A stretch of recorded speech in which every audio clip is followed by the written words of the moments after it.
What's going on, you guys? What's going on? This is your boy Scotty by Nature TV, and we're here for a brand new episode of we're here for another review of Love and Hip Hop Atlanta, season 12, episode 13. What is going on, you guys? I hope you guys have had a wonderful, wonderful Tuesday. And I have been doing the exact same thing. Today has been a great day. It's been a great day, been a lovely day. I got me a nap, so I got me a little bit of rest in today. So I've been feeling good, feeling great. Sometimes them midday naps after work sometimes really do the trick. Cause sometimes, I was up all night because Bando damn interview last night. So I was up for that, and then I only got about 5 hours of sleep because I had to be at work at 6 a.m. But then I got home and I went straight to sleep. As a matter of fact, I fell asleep on the phone with Carl or Tramiel. It was one of them, but I fell asleep on the ass and woke up energized. Okay, pretty much. Okay, so that's pretty much the gist of that. So before we get into anything, let me let you guys know what we got coming up. Okay, now on Thursday, we will be going live for the Chasing panel. Now, we did not go live last week because all of us had things to do. I mean, we went, me, Jamar, Carl, and Tramiel, we all went to the BU event where we all supported Bando when he performed. And then on Friday, I went to go visit my friend. So it was a lot going on both Thursday and Friday. So we all decided that this Thursday would be the best time to do this review. So we have decided that we're going to do this review or whatever on Thursday, and we'll be going live at 8 p.m. That's 8 p.m. Eastern time, 7 p.m. Central time. We'll be going live a little bit earlier, okay? So that's pretty much suggested that. And that's really all that we have for the church announcements right now. Okay. Now, if you're brand new to the platform, go ahead and subscribe to my page. Okay. Go ahead and do that. All right. Go ahead and subscribe. Because we have fun over here. We're good over here. We just have a great time over here. All right. So we're about to go ahead and get into my notes. And y'all know I keep my notes on my phone. How the hell my Facebook opened up? I don't know. Oh, here we go. So yes, y'all see my notes. I keep my notes in this phone. And y'all do know that with every live, the goal is to hit at least 100 people with every live. Hopefully we make that. But we halfway till our goal because we got 51 people in the building. So let's go ahead and get into the review. So we're gonna start this thing off with the two cleanup women, aka Sierra and Carly Red. And the only reason why I'm calling them cleanup women is because I ain't calling them no side chicks, I ain't calling them no hoes, I ain't calling them no harlots. I'm calling them the cleanup woman because every time we turn around, they sweep up they sweep it up with everything. They always got a man. They always keep a man. They always keep a bad bitch. They always do. Every time we turn around, they have a man. But they play pickleball with their men, and they seem to be having a good time. I wonder where they went because I never played pickleball before, and I'm very interested in seeing how that goes. Okay, I might have to ask Jamar, Carl, Tramiel, and Bendo if they want to go to pickleball. I might have to do that. But yeah, so they play pickleball with their men. They have a good time with that. And then they discuss this joint engagement party that they're going to have. Now, these are the main two women that's on Love and Hip Hop that always have a man. They always got a man, okay? And listen, I talk to somebody. I ain't officially in a relationship or nothing like that. Like I talk to someone, but at the end of the day, like these women keep more men than me, and I love me a man. You know what I'm saying? They keep them a man. Them no people swear up and down. I keep me one. It's just that I just been engulfed in one lately because I'm talking to them. But at the end of the day, it's kind of like they always have a man. So it's just like these are the two women that would be destined to throw a fucking engagement party together because they always have a damn man every season. Like I can't even count the ways. Like like Tony Braxton say, let me count the ways. Like let me count the ways, honey. Okay. But they always have a man, but they are discussing their joint engagement party. And I must say that when I first saw the flyer for that over the summer, because I think they threw this party back in June sometime. And when I first saw that damn the flyer for it on the internet, I'm like, now why these two heifers is doing a damn engagement party? Like, who does that shit? I ain't never heard of nobody doing the engagement party together. But I think it was more weird and funny because it's them two that's throwing the joint engagement party because both of them always have a man, always engaged, always got a ring on their finger, always trying to get married to somebody. So I guess that's the reason why it was so damn funny. I guess I don't know. However, they discussed these they discuss the whole what is it? Damn. Oh, they discussed the guest list. And both of them are weary about Bambi and Amy coming for their own personal reasons. Sierra don't fuck with Amy. Sierra don't like Amy. Sierra don't want to deal with Amy. Amy is very disrespectful to her, and she don't want to deal with her. Carly feel the same way about Bambi. So it's like this for Sierra. It's like, are you fine with Bambi coming? Because that's my girl. I really want her to be there. And Carly is like, well, I can deal with Bambi being there if you can deal with Amy being there. So it's just like, okay, that's a fair trade.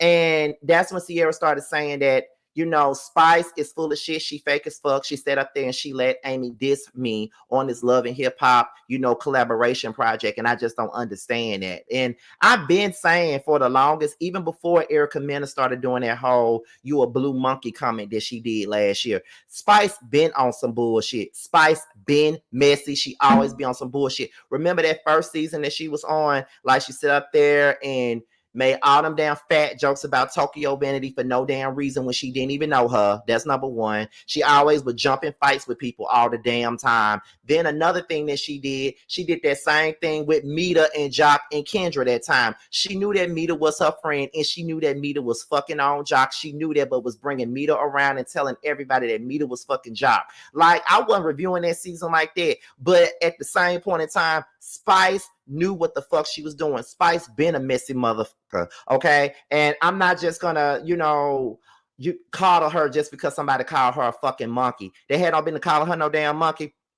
But at the same point in time, Spice is a messy motherfucker, and she's never held accountable for her messiness. And not only is she a messy motherfucker, but she's also a fucking bully. That's what she's also is. So I'm just like, girl, I don't know what you doing and why you got these people scared of your ass, but baby, you wouldn't be able to scare me, because at the end of the day, you are a damn bully and you messy. And the things that you call other people out for, you do the same exact thing. That's the thing that I don't get, and that's the thing that I don't fucking understand. So just like, girl, what you doing? What you got? What you doing? Why you doing it? You feel what I'm saying? So I don't understand that. But then that's when Carly reveals that Jasmine's dad passed away. Jasmine had to pull the plug on her father. And I feel like that's one of the things that's one of the hardest things that you will ever have to do. I really hope that I'm never placed in that position where I'm faced with the notion of having to unplug any one of my parents, okay? Because I love my mama and I love my daddy.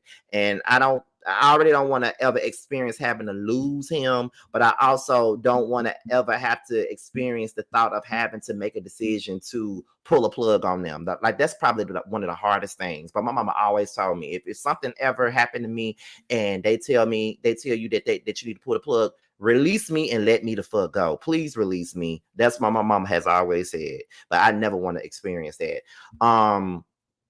I forgot what Carly's boyfriend was named, but her boyfriend said that Jasmine was pretty much bothered because she felt like she was all by herself in that moment when it came down to her daddy. You know what I'm saying? So, I can only imagine, but I never lost a parent, so I don't know how that feels. And people internalize their losses in different ways.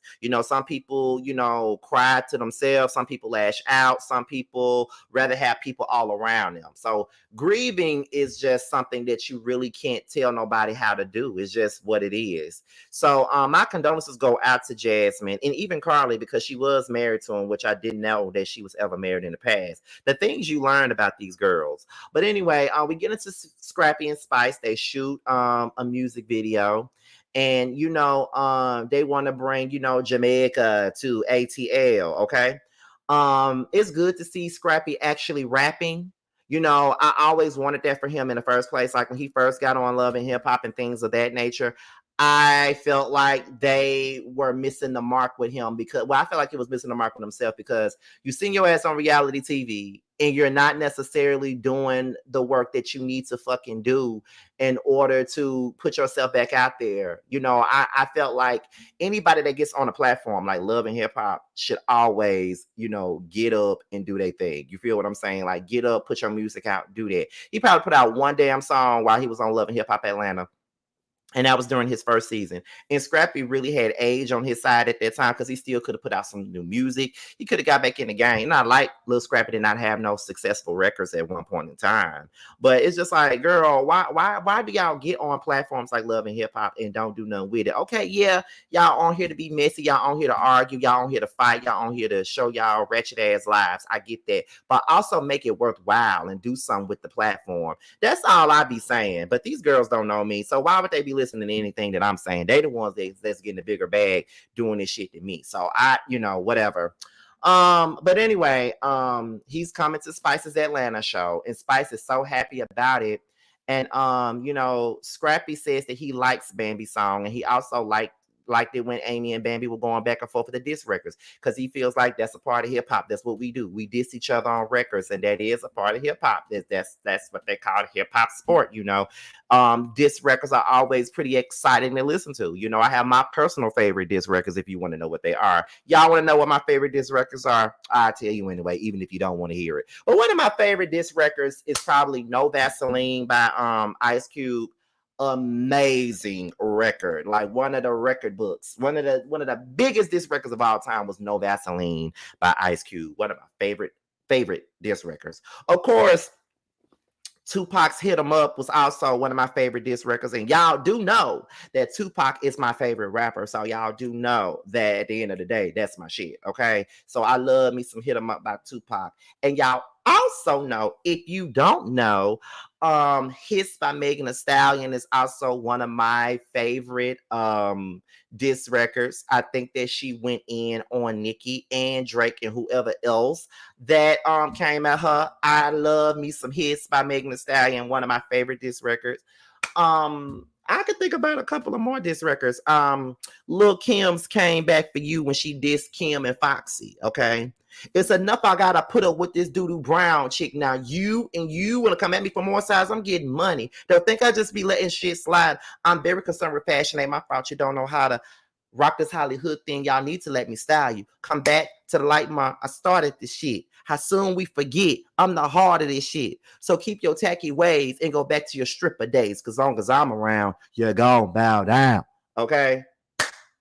Okay, so those are just among some of my favorite diss records that I like. Roman's Revenge is also another diss record that I love. I feel like Roman's Revenge was probably Nicki's best diss. That's why I turn my nose up at Bigfoot all the time, because I was like, girl, you did way better diss records than some fucking Bigfoot. Okay, like you've done better diss records than fucking Bigfoot. Okay, but whatever. It's whatever. Okay, it's whatever. But anyway, we can move on to the next. Let's see. Scrappy say he going on a date with Amy. Why? I ain't saying that you can't do whatever you want to do. And I ain't saying that he's not allowed to go out on a date with Amy, because he could do whatever he want to do. But it's just the fact that Amy is not genuinely interested in Scrap. She going out with Scrappy on a date with him so she can make Bambi mad. But Bambi don't give a fuck. Like, that's all I'm saying. Bambi doesn't care about the fact that you going out on a date with him and you trying your best to sit here and play and pretend as if, you know what I'm saying? It's, it's sitting out here acting like you really, really is hurting somebody's feelings when Bambi don't even want him. So why the fuck is you sitting up here acting like that? But okay, Amy, I want to say that Amy is probably the thirstiest motherfucker I ever seen come across my screen. That girl is very thirsty. She wants some attention, and ain't nobody giving it to her. And she gonna do whatever she can to get that screen time, because the way that she's going at Bambi about a man from 10 years ago is beyond me. Girl, you don't give a fuck about that man. So why are you acting like you do? You know you don't care.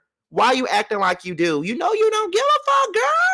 You know you don't care. So it's just like, girl, get the fuck out of here. You feel what I'm saying? Like, get out of here. No one gives a damn. You making yourself look crazy. You making yourself look completely delulu, okay? But anyway, moving on. So we get into Zel and Yandy. Now, Zel comes in, hugs Yandy. They sit down. Yandy, I mean, Zel apologizes for going off on Yandy. He feels like the smoke that he really had was for Santana and Shakana. He felt attacked in that moment because they were coming at him and talking about his sexuality like it was something to make fun of.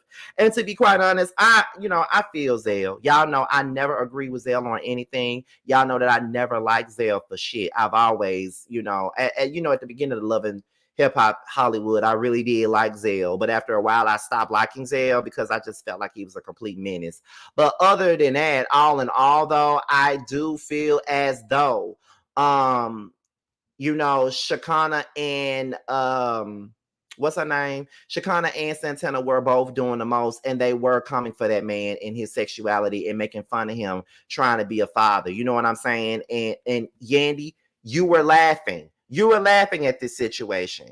So I feel like, yeah, you got it because you laughed when you could have just tried to stop them from going in on him. You knew that it was disrespectful to him, and by you laughing, he chose to disrespect your ass back, okay? And that's just that. And that's a noble thing to do, to apologize to Yandy. He apologized to Yandy for bringing him in DC because he felt like he shouldn't have. But to be quite honest, I wouldn't have apologized for a motherfucking thing. Fuck Yandy and whatever she felt, because she had no business laughing. You know what I mean? Like, I wouldn't even apologize to Yandy. You don't owe her no motherfucking apology. She was sitting up here laughing at the fact that she was being disrespected.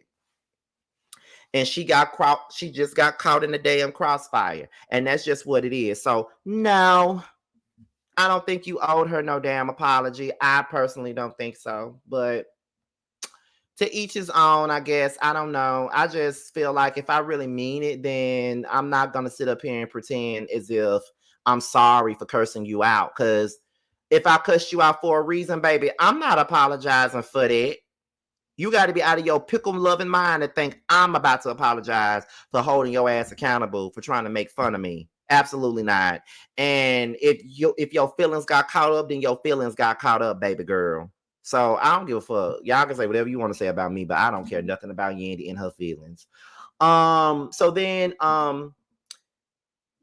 Yandy was like, I felt some kind of way about you bringing up my husband, and this whole thing is because we were already getting attacked. It's already Alexa Sky going on live with her friends saying stuff about me in DC. Then there's people in the comments saying stuff. Then there's bloggers that saying stuff. So everybody's saying stuff. Then you come out and say the same thing. So yes, it was hurtful. Well, baby, what you need to do is you need to take that up with me in DC. Because if everybody's saying the same thing, it got to be a drop of truth somewhere up in there. Now, if Mendice's in these streets, then he's in these streets, and you need to check that shit. You know what I mean? It ain't everybody else's fault that people see him in these streets.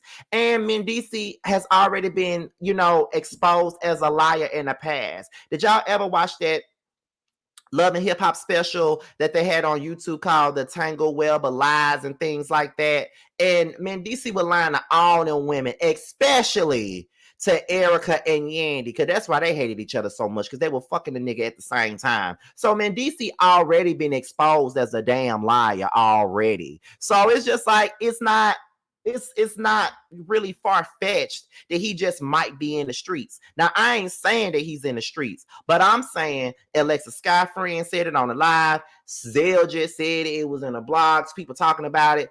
I ain't saying that it's true. Just because someone says something don't mean that it's true. You know what I mean? Like, for real, just because someone's saying something, that don't make it fact. But I do think that you need to take that up with your husband and see what's really going on with your husband instead of being mad at outside people. Because at the end of the day, with my situation, I know exactly what the fuck going on, and I'm well aware. And that's why me and Bando are good, okay, where we at right now. Like, that's why we're taking our time, getting to know each other and doing what we're doing, okay? Because, yeah, keep it a book. Go talk to your husband and see what's going on with that. So anyway, moving on to him saying, what happened? Then Jasmine also, not only that, Jasmine also said the same thing about Mendice being at her club all the time. So that's another thing. Then he speaks on Santana, how Santana is, gaslighting, stalking, fucking with his girlfriend, fucking with his baby mama, trolling her, doing all kinds of stuff like that. My thing is, I don't know what the fuck is wrong with Santana. You acted like you were so much bigger, which you were, and better than Zel. You didn't want him. You act like he was a pest to you. So because he out here with a woman and got a baby with her, why are you so motherfucking pressed about it? That part I don't understand. I don't understand what is Santana's issue with this whole baby mama thing. First of all, you look dumb because you're a whole man with a beard and long cocoa from SWV nails picking on a whole pregnant woman. It don't look right for you. That girl don't know you. That girl ain't did none of you. All she did was fuck your ex and got a damn kid out the deal. What the fuck does that have to do with you? And why the fuck are you fucking with that girl? You look like a complete bully fucking with a woman. Like, go on, move on. Like, if you gonna fuck with somebody, go fuck with these punks. Or better yet, stay on damn DJ Academic's neck like you've been doing. That's the only time I'm on your side. Like, just stop it with the bullshit. Like, why are you so damn pressed? You don't care about Zel. I think you wanted Zel to suffer, and you wanted Zel to pretty much be to be pressed and stressed out because you wasn't in his life. But because he's picking up the pieces and moving on and doing something that he always wanted to do, which was become a father, you can't handle that. And I don't understand why you can't, because it's no longer your responsibility and you frolicking around with Chef D. But move on. What the fuck do you care? It is what it is. So anyways, moving on. So we get into Scrappy and Amy, right? So they going on this stupid ass date that they going on, honey. Okay, they going on this dumb ass date, and they flirt. You know, she talk about how cute he is. You know, Scrappy is a handsome guy. I've always said that. He talk about how fine she is and all this other stuff, right? So after they do all that, she asks, "Is he comfortable?" And he's like, "No." And then she asked him, "Have you slept with Erica or Bambi? I need to know when was the last time you put your up in either one of them. I need to know these things." The fuck you need to know for? You not fucking him. He not taking you seriously. He not even claiming you. So what are you talking about? Amy look like a complete thirst bucket this whole episode, and she don't even see it. It's like she don't even realize how bad she looking in these streets right now. Like, girl, what are you doing? And why are you doing it? I can't tell you nothing because you look completely crazy right about now. Why do you think that shit is okay? Because the shit is not okay. Why do you need to know if he can Erica or Baby? It's none of your damn business. You're not in a relationship with him. You just a pressed ass motherfucker that's going out on a date with him to piss off his ex-wife who does not care about you going out on a date with him. And that's the sad part is I can understand if you going out with Scrappy was bothering Bambi, but it's not though. It's not bothering her at all. And that makes you look even more pressed. Like you look even more pressed by even believing that this girl even cares about what the fuck you doing. She don't care. So I don't understand why you think she is caring about it. She don't care. She left him. She divorced him. She don't want to be with him. And I feel like if she never would have divorced him, he would still be there. So just stop it. Let's see. Moving on. Where we at? So Jock and Spice, they discussed this album and his tour. And Jock says he thought that this was supposed to be something that was positive, that was fun, but instead, motherfuckers is making diss tracks and stuff, and he just don't want to be involved with it. Like, I don't want to do it. I got enough going on in my life right now. I ain't got time for all this other drama that's coming with making this album. Like, for real, for real. And at that moment, I kind of understood where he was coming from though, because if I already got some shit going on already, like why the fuck do I need to be, holding myself down to a project that's all about drama when I got enough of my own going on? And the whole album aspect of it all really ain't making no sense right now. Everybody's doing stupid ass shit. It's a hot ass mess. Why would I want to be a part of something like that? And I totally agree with that. So yeah, he drops out. So this scene right here was very sad to me, and it was with Carly. I'm not gonna stay on it long because it is sad. But Jasmine ain't okay. Jasmine broke down. She feels like a horrible person.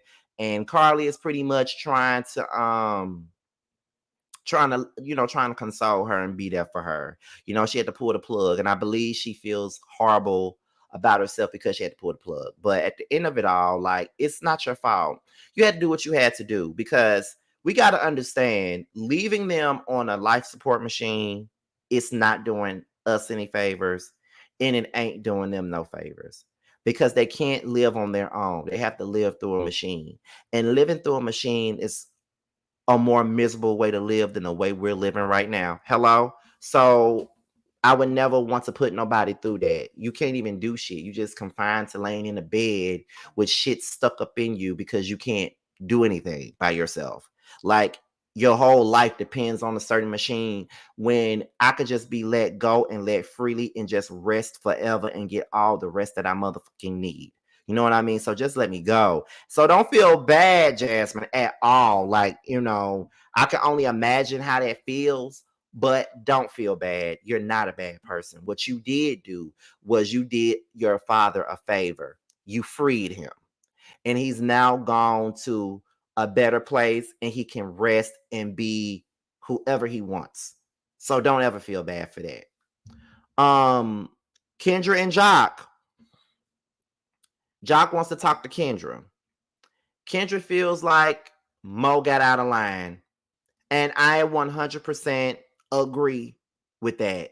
When I was watching the Ooh Ladies First, well, I'll be listening to the Ooh Ladies First panel at work on Fridays when I go to work in the morning. And I was listening to their show, and I pretty much agree with a lot of what they were saying. Especially, I think it was especially Bondi, because I think Bondi was the one who said Mo wants to fuck Jock. Mo probably fucked Jock. And for her to sit up there and say she can have your man anytime she wants, lets me know that Jock has been inappropriate. I agree. And the fact that Jock kept on trying to hold Kendra accountable and tell her how she needs to act and how she needs to behave, when this woman was standing right in her face, disrespecting her to the ground, telling her that she can fuck her husband. Absolutely not. And even in this particular moment, Jock was still trying to hold Kendra accountable and not really say nothing about Mo and her damn veneers. It's annoying. You know what I mean? Like, at the end of the day, yes, Kendra does a lot. Kendra does nothing but a bunch of screaming and yelling. Yes, she does. But Mo was out of line, and Mo was disrespectful. That's just what it is. She was disrespectful as hell right now. Disrespectful. I don't get it, and I don't understand why Jock don't see that. But it just goes like, I'm trying to hide some. I just don't want you to keep on going back and forth with her, because she gonna sit up here and expose some shit about me. That's all that she gonna do. She gonna expose some shit about me. That's all that is. So no, I don't think that Kendra was wrong, but I just feel like Kendra need to cut her losses, because every time we see her, she's in misery. She's in misery with Jock. And she says that this whole Mo situation was not the only situation that they have gone through. It's other situations with infidelity and other situations that she's been placed in that got her thinking the way that she's thinking. So at the end of the day, I understand Kendra, but I can't always sympathize with her sometimes, because she allows this shit to go down, and that's not cool. Like, girl, you are very, very, very, very beautiful. You're smart. You got a real career. You shouldn't even be on national TV making yourself look crazy over Jock ass. I'm just being real. You should never be doing that. But that's the road that you choose. If I ever felt like, even with my own situation, if I ever felt like this wasn't worth it, I would always walk away. I would walk away, because I've been through a whole lot of my own past relationships and stuff like that. If I felt like this was a situation that wasn't worth it, I would walk away. You know what I mean? Like, walk away. But in my situation, I ain't been shown no disloyalty. I ain't been shown shit that would make me want to walk away. Like, we're just getting started. So he ain't shown me shit that would make me want to leave. Her, on the other hand, she has seen countless things that would make her want to leave, that would make the average woman want to leave his ass. Jock is not down for her like she down for him. He allows people to disrespect her all the time, and that's not a good look on Jock's end. And it's not a good look on Kendra's end, because she keeps on allowing him to play in her face, and she don't need to. She way too smart for that. Way too smart. Going on into the next thing. So we get into the last scene of the night, and that is not Kiara, Carly and Sierra's engagement party. Amy is the first one there. She's weird being here. It's awkward because she don't like Sierra. Sierra walks in and walk right past Amy and act like she don't see her, which that's my type of time. I will walk right past you and act like you don't exist. Carly and Amy, they discuss their issues with Bambi. Amy asked Carly, has she talked to Bambi? And she said, no, the same way you ain't talked to Bambi. But at this point, because of the death of Jasmine's father, Carly wants to, turn over a new leaf and be like, okay, girl, look, life is too short. Can we please move on? That's what I did last year. I just, sometimes when people die so sudden and it's just like you never expected it, it kind of puts things in a different perspective for you. So at this point in time, what I'm saying, I understand what she's going with that. Bambi apologized to Carly for throwing the phone on her. Then she congratulates Carly, but she says that they can talk about their issues at another time. She really don't want to discuss it right here, right now at this event. But she also she asks if Carly is endorsing Amy fucking Scrap. Carly then says that she don't, but then there's a flashback of her pretty much endorsing it. Fake as fuck, right? So then Carly says that the conversation was getting awkward because Sierra and Bambi was dragging the shit out of Amy. Sierra and Bambi was dragging the shit out of Amy. And because Amy is her friend, it was uncomfortable for her. So then Amy says that, she loves Scrappy. Like, she fucks with Scrappy. Like, it's really going down with her and Scrappy, right?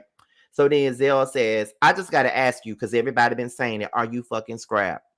Amy said that she's not fucking Scrappy. Scrappy was off limits at one point in time because she thought that Bambi was her so-called friend. And then Chaotic was like, I just want to know, is she really screwing around with Scrappy? That's what I want to know. And then Amy was like, well, I want to know. What I want to know is, why is it that when Erica's not around, you don't claim her, but when she's around, you do? And then I'm just like, what the fuck? You know what I mean? Like, she came directly for his head with that one. And so I'm just like, Chaotic, you might want to shut the hell up. You feel what I'm saying? And, it's kind of like Sierra and Amy start going back and forth. And, Amy started talking about how ugly Sierra is, how the face ain't knocking, her face is tight as this and that, like just attacking her all the way around. And then her and Bambi started getting into it. And then she started talking about how she wonders how is Scrappy's the way that she claims that she told her it was. And I'm just like, Amy, you're so stupid. You're stupid. You're stupid. I don't get it, nor do I understand it. Like, I don't get it at all. I don't understand at all. Like, you really making yourself look completely idiotic right now. You're trying to piss somebody off that doesn't give a fuck. And that's the thing. When you try to piss a person off that sincerely don't care, then you're wasting your time. You are wasting your time. That motherfucker don't care about what you're trying to cook up. She don't care. Don't care. And you making yourself look completely ridiculous. As a person that started this off when you first came on liking you, you are a complete clown, Amy. You are. You're a complete clown. And there's really nothing else that can be said about that. Like, why did I ever like your ass in the first place? Like, what are you doing? You know what I'm saying? And I just, it's weird. You know what I mean? Scrappy, you need to go on. Hopefully you go on and give Amy some dick. Because clearly she's working for that dick and she wants that dick real bad. So go on and give it to her, Scrappy. We already know that you will. But y'all, that's all I got for Love and Hip Hop. Next week is the finale. Probably the mid-season finale, because you already know they got a whole nother part to the show.